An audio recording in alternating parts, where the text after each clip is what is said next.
Hi guys, you are with Kartik Tomar from Kautilya, the Institute of Genius.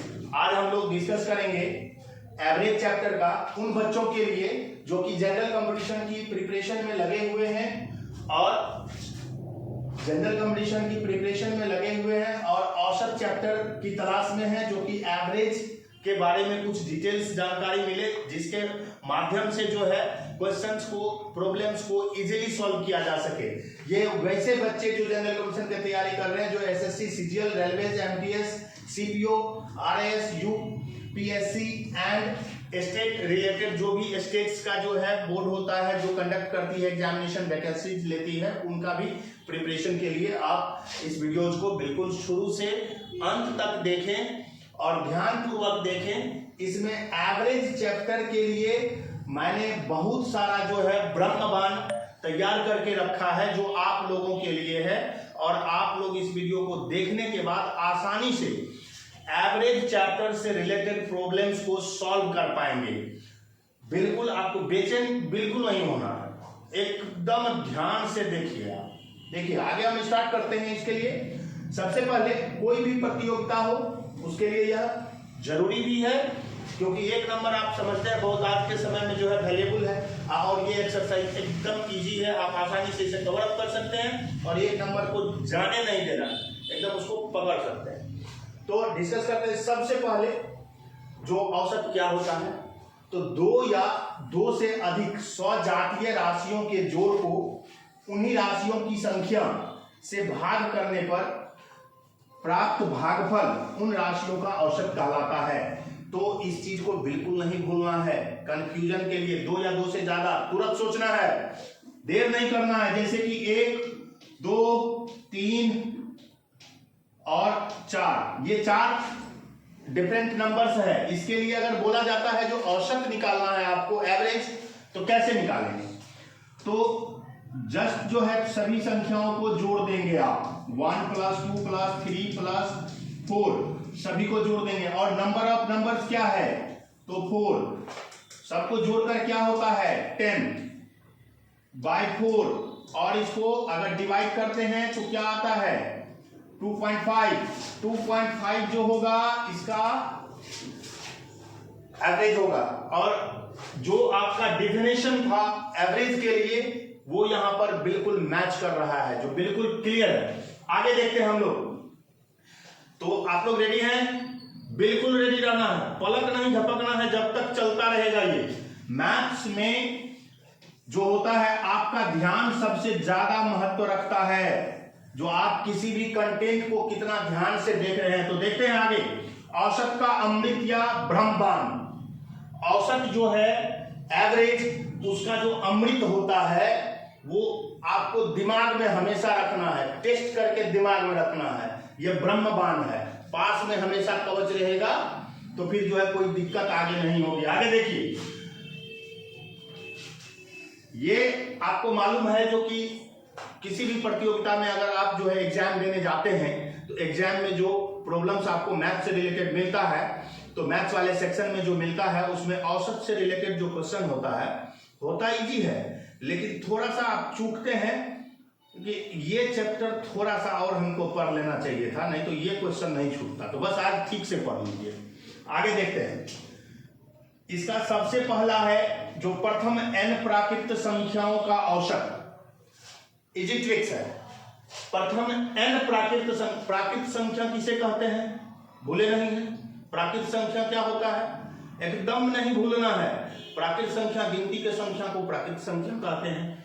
तो गिनती के संख्या मान के चलिए 1 से 4 तक संख्या था, इसका तो हमने प्रैक्टिकल ऊपर में कर रखा है ऑलरेडी। तो उसका औसत इस फार्मूला पर निकलता है कि नहीं, देख लेते हैं एक बार। n + 1/2, n + 1/2, n मतलब नंबर ऑफ नंबर्स। तो नंबर कितना है, तो 4 है, +1/2, तो यहां पर 415 होता है। 5 को 2 से डिवाइड करेंगे, 2.5 ऑलरेडी यहां ऑब्टेन्ड हुआ था, वही हुआ फॉर्मूला से। तो बजाइए ताली, एकदम आ गया फॉर्मूला में जान, और ये फॉर्मूला आपके लिए है जो है बेहद महत्वपूर्ण। तो आगे हम लोग देखते हैं जो कि कैसे हम लोग एवरेज से रिलेटेड मैक्सिमम प्रॉब्लम्स को सॉल्व करेंगे। तो नेक्स्ट है हमारा मैक्सिमम प्रॉब्लम में सेकंड फॉर्मूला का प्रैक्टिकल और इसको जानना। प्रथम n प्राकृत संख्याओं के वर्गों का औसत n+1 इंटू 2n+1 बाई 6। ये फॉर्मूला को दिमाग में रखना है ताकि अगर इस तरह के क्वेश्चंस आपको मिल जाए तो वो आपके हाथ से फिसले नहीं, एकदम उसको धर लेना है, कम से कम समय लगा करके सॉल्व करना। जैसे प्रथम n प्राकृत संख्याओं के वर्गों का औसत। प्राकृत संख्या क्या होता है? प्राकृत संख्या अभी हमने बताया था, जो कि प्राकृत संख्या गिनती की संख्या को प्राकृत संख्या कहते हैं। तो अब वर्गों का औसत मतलब क्या? तो यहाँ 1 है तो 1 का स्क्वायर, 2 का स्क्वायर, 3 का स्क्वायर, 4 का स्क्वायर। ज्यादा नहीं, प्रैक्टिकल के लिए काफी है, बस इतना दूर लेते हैं। नहीं, इसमें और एक कम कर लेते हैं ताकि कैलकुलेशन में कम से कम आपको समय लगे। तो आगे फिर हम देखते हैं इसमें, जो कि इसका क्या होगा एवरेज। तो फॉर्मूला में यहां बैठाना है। n मतलब नंबर ऑफ नंबर्स कितना है? तो 3 है, तो 3 + 1 कर दिए। यहां पर 2 × 3 + 1 कर दिए, बाय में यहां 6 कर दिया। आप देखते हैं, ध्यान से देखना है अप्लाई हमने कैसे किया। नंबर्स कितने हैं? तो 3 है, यहां 3 दिया n के जगह पर जो फॉर्मूला में है। अब आगे इसको कैलकुलेट करते हैं, तो 4 × यहां पर 3 × 2 = 6 17 बाई 6। तो यहां पर आगे क्या होगा फिर? बाय 6। अब इसको डिवाइड कर देंगे, जो आएगा वो आपको मिल जाएगा औसत, जो प्रथम n प्राकृत संख्याओं के वर्गों का होता है औसत। वो काट के जो भी आएगा टर्मिनेट करने पर वो आपको मिल जाएगा। क्लियर है? नेक्स्ट हम लोग फॉर्मूला देखते हैं। प्रथम n प्राकृतिक संख्याओं के घनों का औसत। तो ये अभी जस्ट आपने जो देखा है वो है वर्गों का औसत। जो दिमाग में रखना, वर्गों मतलब किसी भी नंबर के ऊपर जो स्क्वायर होता है, मतलब उस नंबर को उसी नंबर से मल्टीप्लाई करना। मतलब समझ में नहीं आता, फिर एक बार बता रहे हैं। जैसे 5 का वर्ग मतलब हुआ 5 का स्क्वायर, मतलब 5 × 5 मतलब 25। इतना माइंड में हमेशा रखना है, जो कैसे ये निकालना है। नेक्स्ट थिंग अब है हमें देखना प्रथम n प्राकृत संख्याओं के घनों का औसत। तो उसके लिए है फॉर्मूला n × n+। तो आपको ये अब तो समझाने की जरूरत नहीं है, जो n × n कैसे कैलकुलेट करना वो मालूम है। n × n+1 का होल स्क्वायर बाय 4। नेक्स्ट है लगातार n तक विषम संख्याओं का औसत। डायरेक्ट n विषम संख्याओं का औसत एक बार देख लेना है। जैसे 1 3 5 7 ये 4 लगातार विषम संख्याएं हैं। इनका अगर औसत निकालेंगे तो सबको क्या करना होगा? जोड़ना होगा। और नंबर्स कितने हैं? ये 4 हैं। तो इसको अगर इस तरह से करना होगा तो नहीं होगा। इस फॉर्मूला में जो है इस तरह से जोड़ने पर होगा। तो इसमें कैलकुलेशन क्या है? ज्यादा है। अब हमको करना क्या है? तो फॉर्मूला है सीधा n। सीधा मतलब n मतलब नंबर ऑफ नंबर्स। तो ये 1 2 3 4 नंबर ऑफ नंबर्स कितने हैं? 4। तो बस यही होगा आंसर। इसको अब किसी भी तरह आंख में उंगली लेके भी बनाया जाएगा तो वही आंसर आएगा, दूसरा कुछ नहीं। एकदम दिमाग में रखना है, इसको भूलना नहीं है गलती से भी। नेक्स्ट थिंग हम लोग डिस्कस करते हैं। आगे जो हमें डिस्कस करना है वो है लगातार n तक सम संख्याओं का औसत। अभी हमने विषम संख्याओं का औसत देखा, अब सम संख्याओं का औसत। अब ये सम संख्याएं किस तरह है? 2 4 6 8 इस तरह से नंबर से दिए गए। तो मान लेता हूं 2 4 6 8 10 ये नंबर्स कितने हो गए? 5। तो इसका एवरेज अगर निकालना हो तो वेरी सिंपल। ये कितना नंबर है? तो 1 2 3 4 5 नंबर है। तो ये वाला फॉर्मूला अप्लाई होगा, 5 + 1 मतलब जो है हो गया 6 आंसर इसका। किसी भी तरह से बनाना आंसर आ जाएगा। ट्रिक्स अगर आपके दिमाग में फिट है, फॉर्मूला जिसके फिट है दिमाग में, तो ये आपको टाइम टेकिंग नहीं होगा, इसको सॉल्व करने में बिल्कुल झट से आप बना सकते हैं। अब है n तक की सम संख्याओं का औसत। n तक की सम संख्याओं का औसत मतलब कोई जो है नंबर का लास्ट सीमा दिया हुआ है जो यहां तक का, जैसे 50 तक का, 40 तक का, इस तरह से, तो उसके लिए फार्मूला अप्लाई करना है n + 2/2। n + 2/2 डायरेक्ट बन जाएगा, ध्यान रखना है।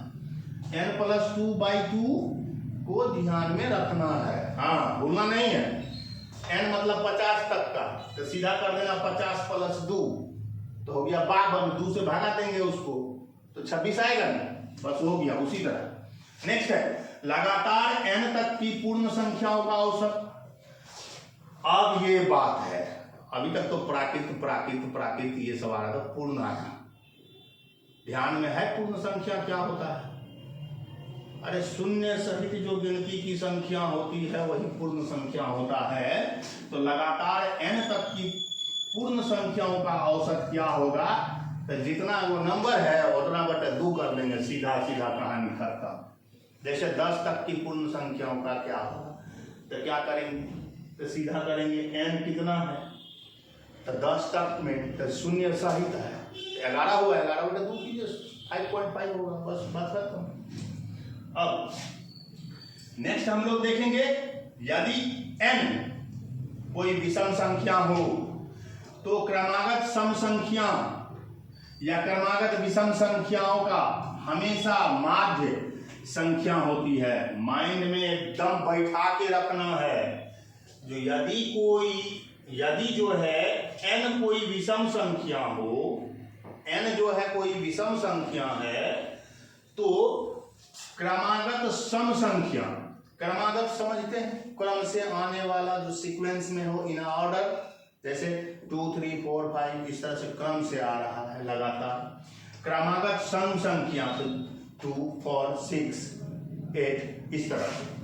या क्रमागत विषम संख्या, क्रमागत विषम संख्या मतलब 3 4 5 सीधा ना, 3 के बाद 5 उसके बाद 7 ये होगा। तो का हमेशा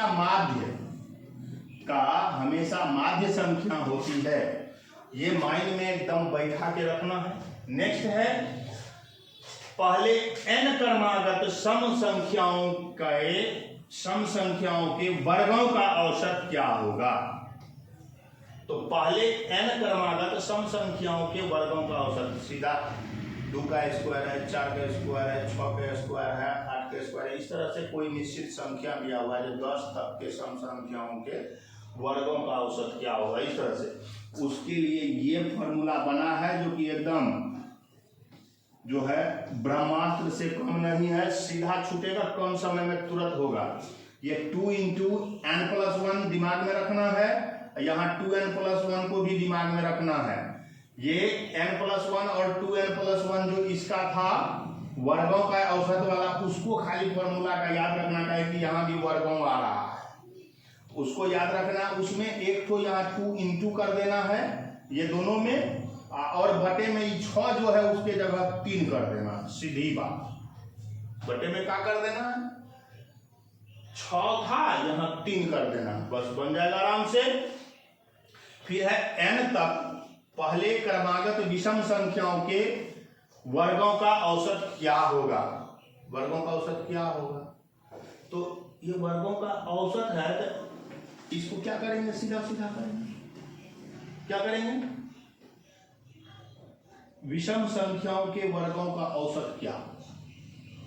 यहां है n + 2, विषम संख्या वाला भी हमने डिस्कस किया था। n + 2 में n को मल्टीप्लाई करेंगे, बटे में 3 कर देंगे, बस कैलकुलेट हो जाएगा फॉर्मूला से। अब है नेक्स्ट, यदि n क्रमागत संख्याओं का औसत m है, ये वाला जो है ना बेहद कंपटीशन में पूछता है, इस बार बीपीएससी में भी पूछा है। आगे एकदम ध्यानपूर्वक देखना है, भूलना नहीं है इस चीज को। आगे देखते हैं, यदि n क्रमागत संख्याओं का औसत m है तो सबसे छोटी और सबसे बड़ी संख्या के बीच का अंतर, सबसे छोटी और सबसे बड़ी संख्या के बीच का अंतर क्या होगा? फॉर्मूला मालूम रहेगा तो हो जाएगा। तो यहां देखना है फॉर्मूला ध्यान से, और होना है, ये सवाल सॉल्व होना है आराम से। 2 × n-1, बस बहुत सिंपल है। 2 × n-1 करना है, फट से ये बन जाएगा, इसमें कोई दिक्कत नहीं है। नेक्स्ट हम लोग डिस्कस करेंगे कुछ ऐसी बातें जिसके लिए कि हमने टैग दिया है भूल न जाना बबुआ। जो बबुओ सब है, जो बबुनी सब है, भूल जाता है, कब क्या पढ़ा वो भूल जाता है। दिमाग में रखना है, रोज एक आध गो प्रैक्टिस कर लेना कभी 10-20 मिनट का, ताकि वो दिमाग में अटका हुआ रहे। और दिमाग में अटका हुआ रहेगा तो कोई भी सवाल हो रिलेटेड बनेगा। अब आगे है, यदि n क्रमागत सम या विषम संख्याओं का औसत x हो, दिमाग में रखना है, n क्रमागत सम या विषम संख्याओं का औसत x हो तो सबसे छोटी सम या विषम संख्या क्या होगा? तो क्या करना है, x माइनस, अब ब्रैकेट में क्या लेना है, n-1। फटाक से सबसे पहले x हो, मतलब यहां मान लिया कि 25 हो औसत, और यहां पर n क्रमागत, तो यहां पर मान के चलते हैं जब 50 हो n क्रमागत सम या विषम संख्याओं का औसत 25 है तो सबसे छोटी संख्या क्या होगी? तो ये निकालना है। कैसे? तो x के जगह पर यहां 50 देना है, और माइनस यहां पर जो है x के जगह 25 देना है, 25, और यहां n के जगह पर 50 - 1 कर देना है। बस सीधा सीधा बन जाएगा 25 माइनस यहां पर रहेगा 49। तो फॉर्मूला पर बैठाना है आपको, फटाक से इसको सॉल्व कर देना है। आगे हम लोग डिस्कस करते हैं फिर से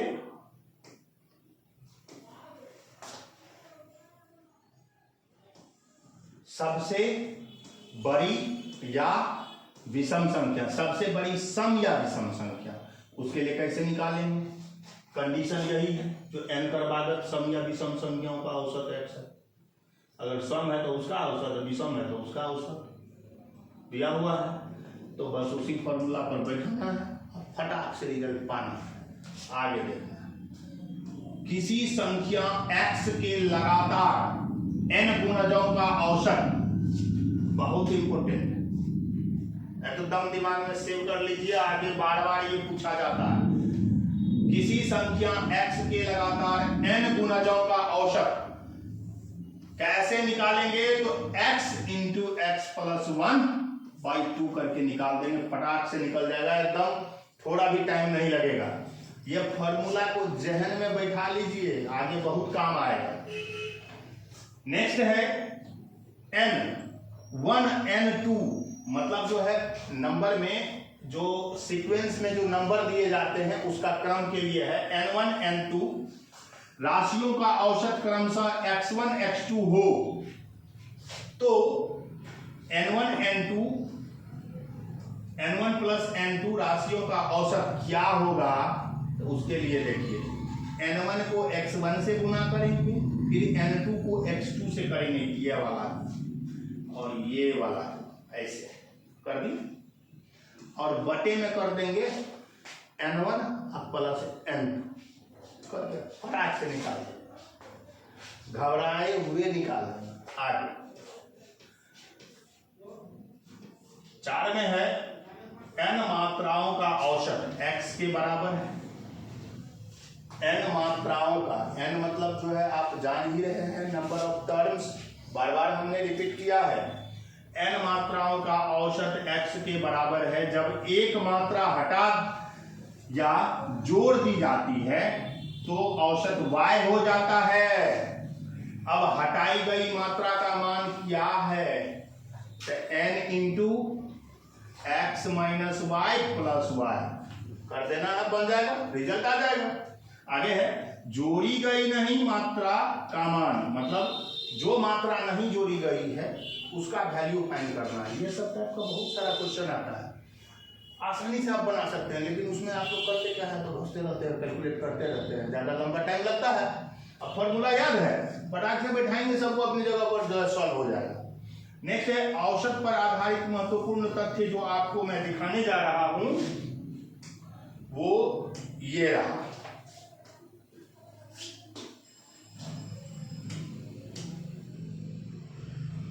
कुछ इसको दिमाग में रखना है, अनिवार्य है। आगे, यदि सभी संख्याओं में x गुना की जाती है तो उनके औसत में भी x गुना की कमी होती है। क्लियर है? किसी संख्या में x से भाग की जाती है तो उनके औसत में भी x से भाग किया जाता है। क्लियर रखना दिमाग में कंसेप्ट को। अगर सभी संख्याओं में x की वृद्धि होती है तो उनके औसत में भी x की वृद्धि होती है। दिमाग में रखना है ये सब पॉइंट को, बहुत ज्यादा महत्वपूर्ण है। हाँ, आगे है, यदि सभी संख्याओं में x की कमी होती है तो उनके औसत में भी x की कमी होती है। मतलब समझ गए ना? सब संख्या 50, 60, 70 तीनों को औसत निकालना था। अगर तीनों में 4 की कमी आई तो जाहिर सी बात है ना कि उसका जो एवरेज होगा वो भी उतना कम जाएगा। अब आगे, दो क्रमागत पदों या संख्याओं का अंतर समान हो तो औसत क्या होगा? तो पहली संख्या प्लस अंतिम संख्या बटे 2 कर देंगे, फटाक से निकलेगा एकदम झट से। यदि राशि जोड़ी जाती है तो प्लस सिंबल को कैरी करना है। आई भूल जाते हैं बबुआ सब आजकल, माइनस के सिंबल यूज कर देते हैं। अब बाद में खोजते हैं उसमें एबीसीडी में कोनों में 9 है, कहां से मिलेगा? नहीं मिलेगा, वहां प्लस के सिंबल को यूज करना है। हाँ, चिन्ह को हमेशा दिमाग में रखना है, जो कि कहाँ क्या यूज करना है, क्या यूज कर रहे हैं। न रिजल्ट जो परिणाम होता है ना, पता चलता है कि पकल आम पेड़ से गिरेगा लेकिन गिर जाता है कच्चे वाला। अब यहाँ यदि घटाई जाती है तो माइनस का सिंबल का इस्तेमाल करना है, एकदम भूलना नहीं है, दिमाग में रख के जहन में बैठा लेना है, का उपयोग करेंगे। ठीक है, आगे अब हम देखते हैं कुछ इससे रिलेटेड प्रॉब्लम्स। जो प्रॉब्लम एक है, एक कक्षा के 24 बच्चे हैं, एक कक्षा के 24 विद्यार्थियों के भार का औसत 35 किलोग्राम है। सबसे पहले एक कक्षा है, कोई भी क्लास, बच्चे कितने हैं? 24 को बच्चा है, सबके भार है 35 किलो लगभग, तो सबके तो एग्जैक्ट होगा ना 35 किलो। कोनो लेका कम वजन का होगा, कोनो ज्यादा वजन का होगा, ढेर होगा वजन। तो अब टोटल वजन सबके मिला के कितना होगा? तो क्या करेंगे, यहां कुल वजन छात्र का जो है वो होगा 35, मतलब एक बच्चा के लगभग है 35 किलो वजन और 24 को बच्चा है, तो मल्टीप्लाई कर देंगे, जो आएगा उसको नोट कर लेंगे। यदि इस मान में शिक्षक के भार को जोड़ा जाता है, अरे बाप रे बाप, इसमें तो शिक्षक के भार को भी जोड़ दिया गया। अच्छा है, 35 किलो के लड़का है तो टीचर 50 से कम नहीं होगा, ये 40 से कम तो होने का सवाल ही ना उठता है। देखते हैं, ऊपरों जा सकता है। अब औसत में भार 400 ग्राम बढ़ जाता है, वृद्धि हो जाती है, तो शिक्षक के भार क्या है? चलो ठीक है, देख लेते हैं। तो पहले औसत था 35 किलो, अब 400 ग्राम बढ़ गया औसत, तो अब नया औसत कितना हो गया है? नया हो गया है 35.4 kg, और आदमी पहले था 24 को बच्चा, आगे को टीचरों जुड़ गए हैं, आदमी की संख्या कितना हो गया है?